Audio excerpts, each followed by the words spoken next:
An object is mounted on a wall. Its image of equal size is to be obtained on a parallel wall with the help of a convex lens placed between these walls. These walls, यहाँ पे to walls है, parallel है, तो हम ऐसा assume करते हैं एक वॉल ये है, एक वॉल ये है. Object is mounted on a wall, एक वॉल पे एक ऑब्जेक्ट है, इसका इमेज हमें कैप्चर करना है एक ऑपोजिट वॉल पे जो इसके पैरेलल है, मतलब यहाँ पे. तो फॉर एग्जांपल मतलब हम यहाँ पे ऐसा भी लिख सकते हैं कि इसको ऑब्जेक्ट अभी हम यूज़ कर लेते हैं, इसको हम इमेज समझ लेते हैं. एक वॉल पे ऑब्जेक्ट है और इसका इमेज हमें कैप्चर करना है एक दूसरे पैरेलल वॉल पे जो इसके इन फ्रंट है. और किससे कैप्चर करना है? कॉन्वेक्स लेंस से, मतलब इसके बीच में हमें कॉन्वेक्स लेंस रखना है. तो कॉन्वेक्स लेंस इस तरह से होगा, ऑब्जेक्ट का इमेज दूसरे वॉल पे बनेगा. The lens is kept at a distance x in front of second wall. Second wall का मतलब ये है कि जिसमें इमेज बन रहा है उससे x डिस्टेंस दूर है. The required focal length of the lens will be. इस लेंस का फोकल लेंथ क्या होगा? तो ये क्वेश्चन है.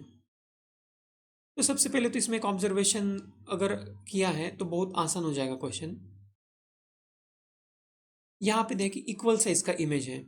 इक्वल साइज का इमेज कॉन्वेक्स लेंस में तभी बनता है जब u और v सेम होता है. मैग्निफिकेशन के फॉर्मूला से भी हम बता सकते हैं ये चीज़. m is equal to v by u होता है. तो इक्वल साइज मतलब मैग्निफिकेशन 1 है. अगर हम मॉड देखेंगे तो v और u इनका वैल्यू जो है मतलब मॉड वो सेम होगा. Mod v is equal to mod u. इसका मतलब है कि ये डिस्टेंस और ये डिस्टेंस सेम होगा. इसका मतलब है कि अगर ये x है तो ये भी x होगा. अगर हम इतना समझ में आ गया तो बस फॉर्मूला में वैल्यू पुट करने से अब आंसर आ जाएगा. तो लेंस फॉर्मूला जो होता है 1/v minus 1/u is equal to 1/f.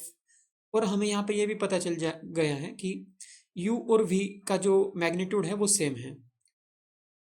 और ये स्पेशल केस होता है, ये भी अगर याद है कि कॉन्वेक्स लेंस अगर है तो सेंटर ऑफ कर्वेचर पे अगर ऑब्जेक्ट है तो उसका इमेज भी सेंटर ऑफ कर्वेचर पे ही बनता है ऑपोजिट साइड में, और दोनों का साइज सेम होता है.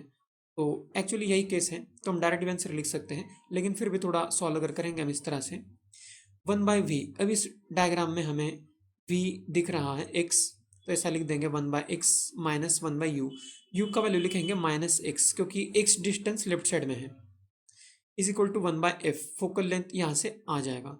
तो अगर ये कैलकुलेट करेंगे तो 2/x is equal to 1/f. तो यहाँ से f का वैल्यू आएगा x/2. तो इसलिए इस क्वेश्चन का आंसर हो जाएगा ऑप्शन 1.